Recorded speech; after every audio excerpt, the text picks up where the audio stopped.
Jumbo, you are listening to African Australian Voice on 3CR. Bringing you all the latest in the African Australian community, in local sport, local news, music, film and dance.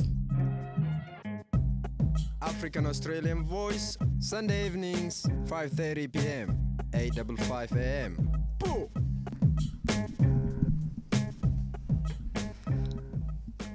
Welcome to another program of African Australian Voice. This is Daniel Hale Michael. In the studio with me, I have my co-host Hannah. Yes. Hannafis, and an amazing guest who you'll learn all about. So I won't have to give him a wonderful introduction. But someone I have a lot of respect for is Ike. Welcome to the program, Ike. Thanks, Daniel. Pleasure to be here. Now, on today's program, it's all going to be about Ike, because he has a broad number of fields that he kind of works in, and actually what we actually operate on as well. So, without further ado, I just want to start asking a couple of questions to Ike, because it's been a long time that I've been trying to get him into the studio, but he's a very busy man. It's true that you spent part of your childhood in Papua New Guinea. Is that right, Ike? That's right, Daniel. I was born here in Australia, and when I was 6 months old, my parents decided that they were going to leave Australia and go to Papua New Guinea, because my dad got a job as a law lecturer at the University of Papua New Guinea in 1968. So I'm revealing my age here. And then the next phase after that was? Okay, so I spent about 11 years in Papua New Guinea, and then my dad decided that it was time for us kids to go back to Nigeria, where he's from, to learn our culture and the language. So we all left for Nigeria, and I was in Nigeria for 8 years. And what was your experience in Nigeria? Was it something you were kind of keen on going back to your roots from Papua New Guinea, or was it something you protested against? Well, as an 11-year-old, it was an adventure. I must say that looking back, if I had known what I was going to face at 11, I would have most probably declined to go back. But look, it was hard. I was in boarding school as well, and they had corporal punishment. So if you were naughty, you got flogged, and you had all these mean things done to you. But look, I survived it, and as I was saying earlier on to you, that looking back, I feel very fortunate that I had that experience, because life in Nigeria really gave me the skills. Well, I can say survival skills, and it gave me the confidence to know that having lived in Nigeria, that I could survive anywhere. Wow.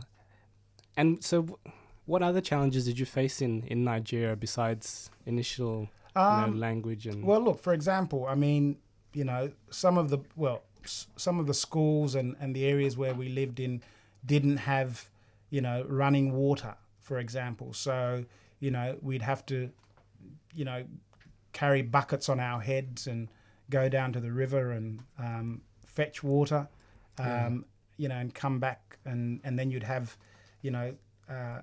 senior students want to take your water that you'd just fetched. So, it was sort of hard, but, we survived. As we do. Yeah. And tell us a bit about your work at Slater Gordon. Okay, so I was made partner in 2003. I am a practice group leader, so I manage a team of lawyers. And without, revealing how old I am, it will be 20 years next year. Of leading a team? That I've been at Slater Gordon. And look, I mean, the reason why I've been there so long is that, I immensely enjoy the work that I do there. I believe in their values, and, when the power you have to make a difference to other people's lives. You know, it is something that you cherish, and I feel that I'm very privileged to have that opportunity. So, I couldn't speak more highly. Awesome. And what would be, if you had a number of highlights, what would be your number one highlights over those 20 odd years at Slater and Gordon? It's very hard to sort of select one or any case, because every case is special in its own way. I've had cases that have been exhilarating in the sense that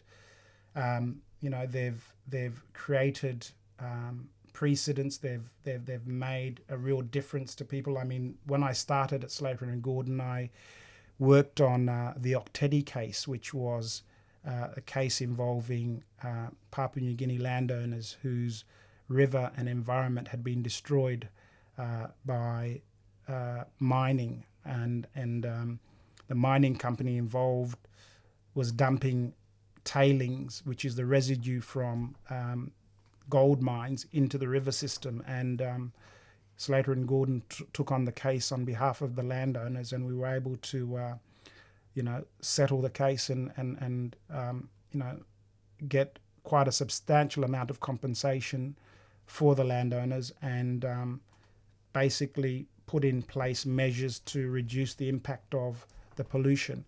Wow. And that was a case that I started in my first year. So as an articled clerk, fresh out of law school, I was on the plane to Papua New Guinea and speaking to these landowners. Fortunately, because of my time in Papua New Guinea, I also knew how to speak the language. And so, that also assisted in connecting with the people. So, that's just one case. I've also had pretty tragic cases, where no matter what the end result is, you don't, there's no real victory because of the nature of the case. The case of the of Iron Chol, who's the young Sudanese girl who was mauled to death by a pit bull dog, is a case that I'm involved in. And it's not about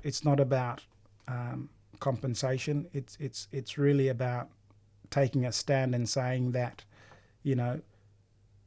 if you're in your own home and a dog as vicious as a pit bull is able to run into your home and kill your daughter, then something is very wrong. And it's about hopefully, and we have through this case been able to change the law to make dog owners more responsible and liable if their dogs commit these sorts of attacks. Yeah, that actually reminds me of a more recent case of that young Ethiopian kid who got run over by a bus, and apparently it was actually had a green light. He was riding his bike to school as he normally did, and the school bus actually ran him over, and they both had green lights. Like the kid who was riding the bike had a green light, and the bus had a green light.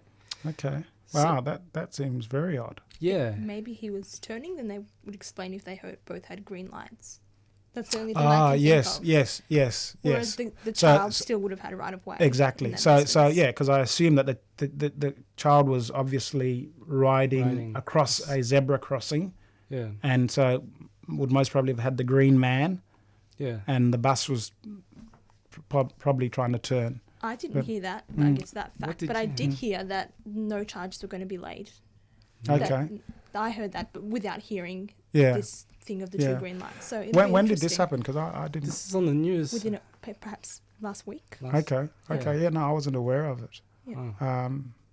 Okay. Well, I'll certainly look into that. But look it up. Yeah. Okay. I also understand that you're kind of quite active in the Nigerian community. Yes, I am the president of the Nigerian Society of Victoria. Mr. President. Presidente. Well, yes. But look, it's a privilege to be part of the organisation. I have a very capable and efficient committee. So, I'm just one of 7 people that are part of the executive committee. And, the reason why I took up the job was, as I said to you earlier, it was sort of not planned, but, I was asked to give a talk on leadership, and I gave the talk, and it coincided with their elections. Are you sure someone didn't plan that? I think, looking back, I think, yes, the person that invited me had staged it quite well. But look, I enjoy the role. There's a lot of responsibility, but it's just about giving back to the community, and trying to put in place programs for the members and for youth especially, to empower them and to actually encourage them to take on roles of leadership. So we've got quite a number of youth who are part of the executive committee as well. Wow, that's important to see, and it's actually quite nice to see, especially in the African community. In my experience, where it's mainly been the elders have kind of seen it as their role to kind of set the road and the agenda. But I'm also seeing it in the Ethiopian community, where they're starting to give young people positions on the committees, and starting to see that young people have a lot to give as well. Absolutely. And, we had a youth event coincidentally last night, and about up to 30 youth attended. And it was really just about connecting with them and wanting to find out what youth want. What is it that youth want from the association? What is it that's going to get you engaged? What is it that's going to make you feel like you want to be part of it? You want to, lead. You want to get involved in the activities. And it was so inspiring to hear, what they had to say. We also had a talent show as well, and we had people who were singing, dancing. We had people, there was a comedian there, and it's just so refreshing to see the youth and the talents that they have, and the fact that they do want to get involved. And look, I mean, our youth are the ones that are most connected with what's going on. That's right. And no disrespect to the elders and all that, but a lot of them haven't or don't have the links that the youth have, and so sometimes the voice of the youth can be a lot more powerful than those who are of the older generation. But again, I think that the real challenge is to have the right mix of both youth and experience. Sorry to cut you off, but we're just going to go to a short community announcement. Sure. It's actually called When the Revolution Comes.